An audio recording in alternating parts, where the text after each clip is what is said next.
Many do not know that the modern-day horse is not an indigenous creature to the United States. The first horses were brought to the Americas by Christopher Columbus during his second voyage in 1493. Later, these horses were returned to their homelands. It was not until 1519 that the Spanish horse was officially introduced to Mexico.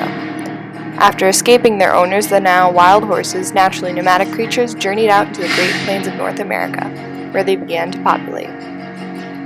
The Navajo raiders were among the first natives to begin trading these horses. Though these horses were highly valued by their owners, they had a propensity for escaping. Between the natives trading the horses and the horses escaping, the population grew fast and large. During this day and age, despite our tight domestication of the horse population in America still seems to be growing. When many hear the words overbreeding in horses, they immediately identify with the government-controlled roundups. However, that's not where the population boom really is. Considering there are only about 45,000 wild horses roaming free, these roundups are executed by herding horses into enclosed areas via helicopter, where they are then separated and most sent off to be adopted or live in state-run management facilities. Horses that are not found healthy or are injured in the roundup are euthanized. The population has also been managed by administering vaccines to mares to prevent pregnancies.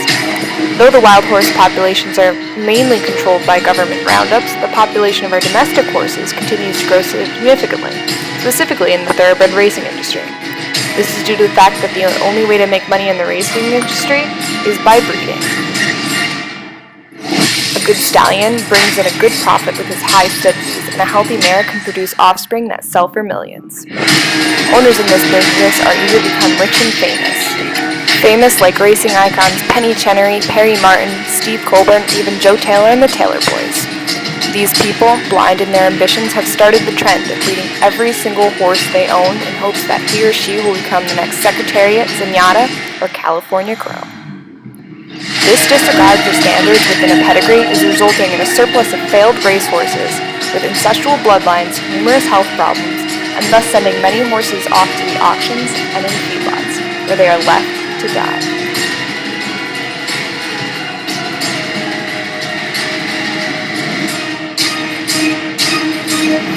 To begin, there are too many thoroughbred racehorses in this world. Full production has quadrupled, evidence that owners are rampantly breeding their horses. Despite this massive full production, only 60 to 65% of thoroughbreds actually make it to the track. Only 35% of that portion are actually worth racing due to physical soundness, endurance, and speed.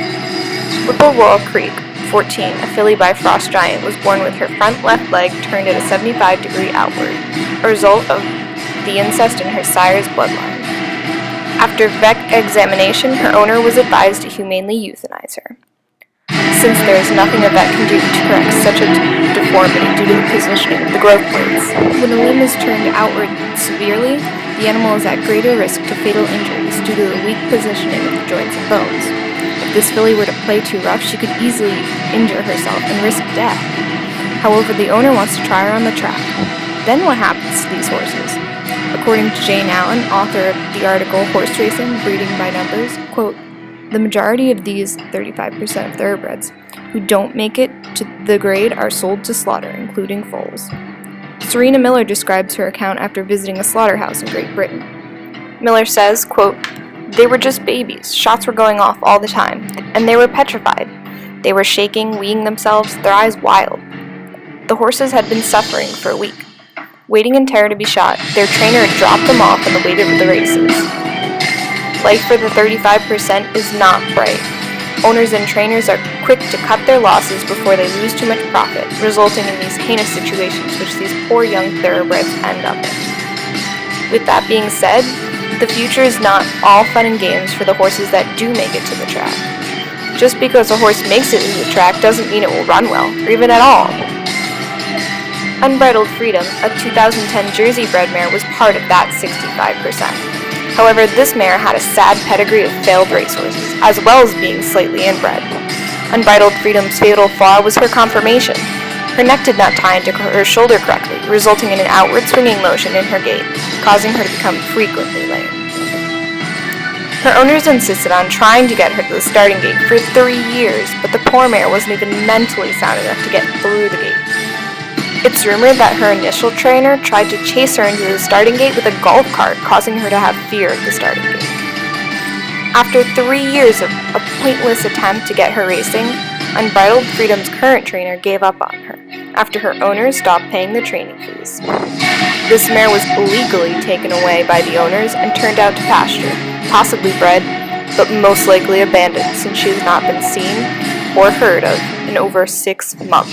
Unbridled Freedom's story depicts the uncertainty to the end of failed racehorses' lives. Her owners were part of a group that think their horse has the potential to be amazing just because there's something special about it. The 2014 Triple Crown drama illustrates this common fallacy as well as the negative effects overbreeding has caused racehorses. Many fans were unhappy with the lineup in each leg of this year's Triple Crown because the horses that were not impressive runners had the opportunity to compete against higher-ranked horses. Matuzak, a ridgeling with a fancy but in-bed pedigree, ran in the field at Belmont, yet he didn't even finish the race. He, who earned a whooping $780,000 at the time, snuck into the race thanks to his past performances in a few big stakes races, which he barely even placed in, but mostly thanks to his impressive pedigree. His sire earned $3 million racing in his first year as a 3-year-old colt, then retired to stud so his owners could make even more money off his stud fees. But Matuzak could not follow in his sire's hoofprints. He couldn't even finish the race at Belmont.